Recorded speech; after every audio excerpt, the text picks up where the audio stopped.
Dan memimpin dengan ilmu, bukan dengan emosi.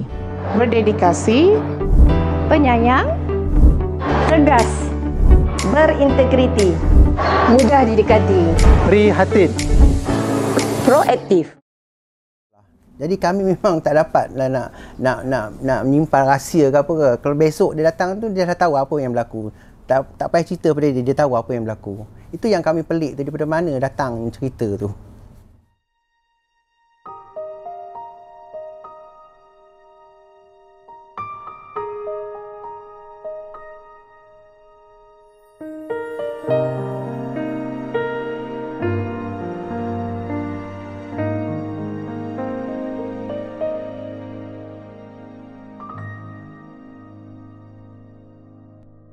Tokoh kepimpinan pendidikan tahun 2022 ini telah dilahirkan pada 20 Oktober 1958 di Lambur Kanan, Parit, Negeri Perak. Beliau merupakan anak ketiga kepada pasangan Encik Nazri dan Puan Safia. Saya lebih mengenali beliau dengan panggilan Apak sebab dia lebih mesra dan nampak saya senang bertugas di bawah pentadbiran beliau. Banyak membimbing, beri tunjuk ajar kepada guru-guru. Walaupun kita nampak dia dalam macam tegas, tapi sebenarnya dia mudah didekati. Memang sungguh hebatlah beliau ni, seorang yang penyayang kepada gurunya, prihatin kepada guru-gurunya. satu perkara yang paling saya tak boleh lupa ialah sikap dia yang terlalu mementingkan masa. Maksudnya masa itu emas. Bakat kepimpinan beliau mula terserlah ketika beliau mula dilantik sebagai guru besar di SK Arah Panjang, Manung pada tahun 1992.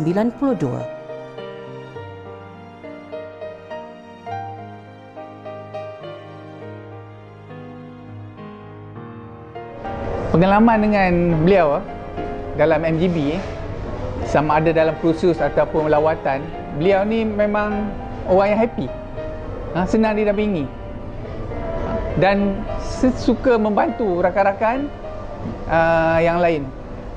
Saya rasa ada seorang yang punya wawasan. Bila dia punya wawasan, maka beliau akan melaksanakan plan untuk memastikan wawasan beliau ni dapat dilaksanakan. Sikap tegas beliau, sikap dedikasi beliau dan kesungguhan untuk melaksanakan apa saja yang direncanakan, beliau akan laksanakan sebaik mungkin. Bermula pada tahun 2001, beliau diberi kepercayaan untuk berkhidmat dalam pengurusan pentadbiran pendidikan bermula di Pejabat Pendidikan Daerah Hulu Perak, seterusnya Jabatan Pendidikan Negeri Perak dan kemudian berpindah ke Pejabat Pendidikan Daerah Manjung.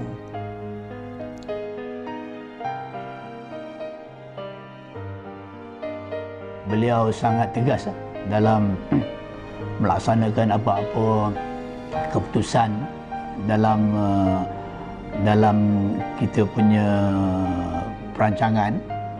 Beliau juga agak merupakan seorang yang tangkas dalam melaksanakan segala perancangan dan juga dalam membuat keputusan.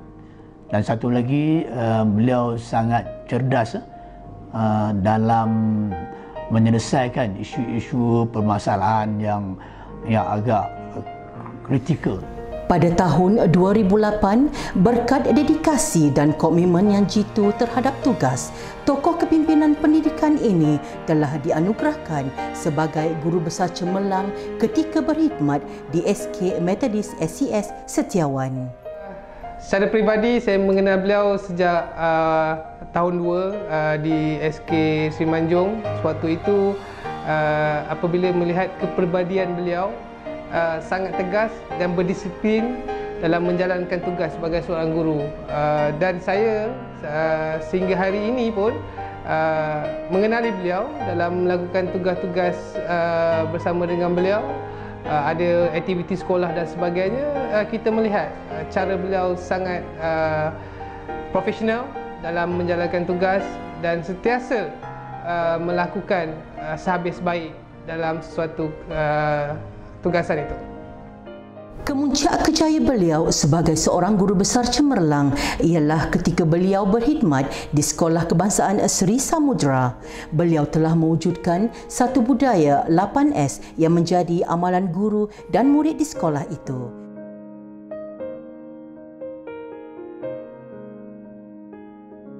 Dengan 8S ni, hasil dia dalam tempoh yang setiap dalam tempoh 3 bulan, oleh kerana pada setiap perhimpunan pada hari Isnin, guru yang bertugas terpaksa menerangkan 1S tu apa dia dari segi nilainya, maknanya kaitannya dengan norma hidup yang ada. Jadi lama-kelamaan murid ni memang dah sebati dengan 8S ni, dan itulah wujudnya satu suasana. Murid tu masuk je kawasan sekolah, dia dalam keadaan lebih teratur. Berkat usaha beliau sebagai seorang pemimpin yang gigih, di samping guru-guru yang memberikan komitmen yang cemerlang, beliau telah berjaya membawa Sekolah Kebangsaan Seri Samudra dalam pemilihan program Sekolah Amanah.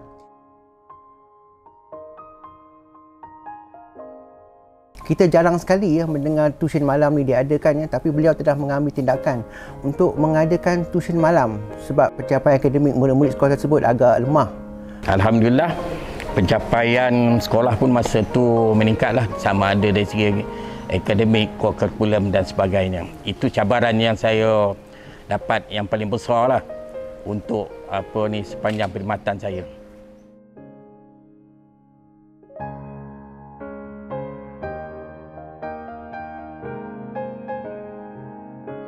Saya ibaratkan seperti ibu bapa saya lah. Dia sebarang teguran yang dia buat tu saya tak pernah ambil hati pun. Memang ada juga teguran-teguran yang rasanya kalau setengah-setengah orang tu mungkin tak dapat terima, tapi bagi saya menerimanya dengan hati yang ikhlas sebab saya anggap beliau tu seperti ibu bapa saya sendiri. Cara gaya kita pimpin, maknanya pada masa tu memang guru boleh bercakap, boleh berbincang, tetapi di peringkat awal masuk ke sekolah tu saya terpaksa menggunakan diktator lah.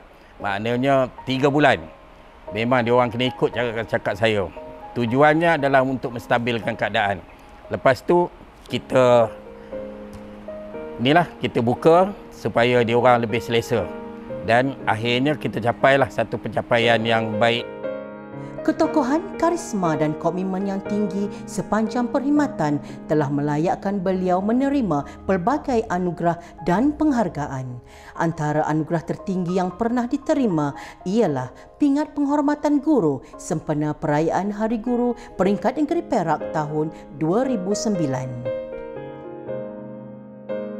Kami rasa bersyukurlah mempunyai guru besar seperti beliau. Harapan saya agar Apak diberi kesihatan yang baik sehingga ke akhir hayat dan bersama keluarga tercinta. Dan harapan saya mudah-mudahan tokoh kita ini sentiasa dalam peliharaan Allah dan terus dapat berkhidmat demi untuk mencemerlangkan anak bangsa khususnya dalam aspek pendidikan. Terima kasih. Bak kata pepatah, benih yang baik di laut menjadi pulau, di darat menjadi bukit. Beliau terus membawakan tampuk kepimpinan yang jelas untuk diteladani oleh generasi pendidik kini dan seterusnya.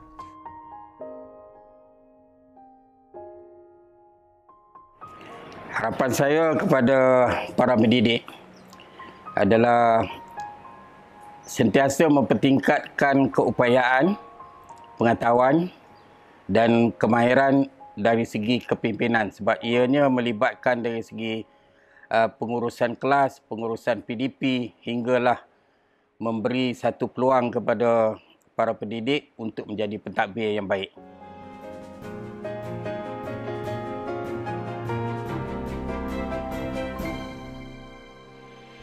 Maka pada hari ini, atas usaha yang gigih, sumbangan dan pencapaian yang cemerlang, Tuan Haji Tajuk Ammar bin Nazri dianugerahkan Tokoh Kepimpinan Pendidikan Daerah Manjung bagi tahun 2022.